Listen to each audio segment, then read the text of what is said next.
I honestly don't think, especially those of us that are in the faith community, I don't think we're talking about it enough with the people that we're leading and that we're serving.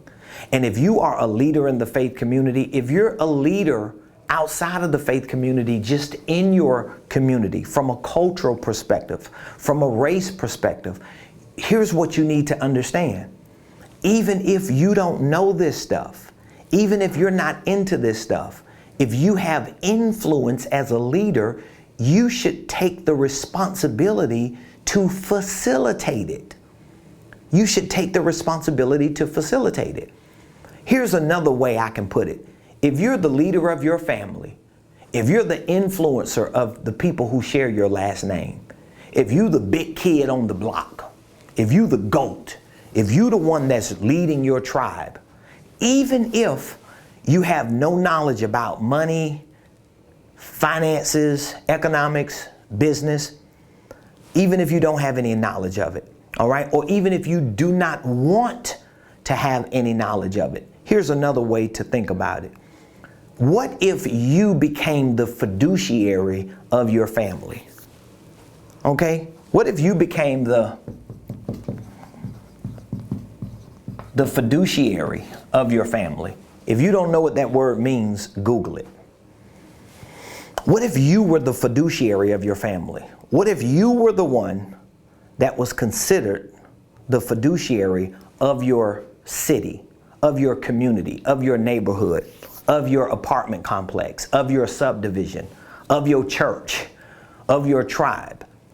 Well, if you were the fiduciary of your church, if you were the fiduciary of your neighborhood, of your subdivision, of your apartment complex, of your street, if you were the neighborhood of your family unit, if you were the fiduciary rather of your family unit, guess what that would mean? That would mean that you have to assume a responsibility for their financial situation, for their economic situation. What if you were held responsible for the economics of your family, for the economics of your church, for the financial condition of the people on your street? If that was the case, you would be considered a fiduciary. So for example, when you go to a professional fiduciary and they help you put an estate plan together, they help you put a retirement plan together, they show you how to diversify your assets and start taking money out of your paycheck to put in 401ks and other retirement plans that will help assure that you have something to fall back on during your retirement years. If you did that, that person who you're doing it with and through is a fiduciary, and they assume the responsibility for your financial situation. And so I want to challenge all of you that's watching me and listening to me, especially those of you that are in the church, you Christians, you part of the faith community, you are leaders and pillars in your neighborhood, your little town. Guess what? You need to assume a fiduciary role. And you need to say, you know what? Even though I don't know all this stuff about income, even though I don't know everything about business, about becoming a part of the 1%, what I do know is my people need access to it. My people need to learn these things, even if I don't.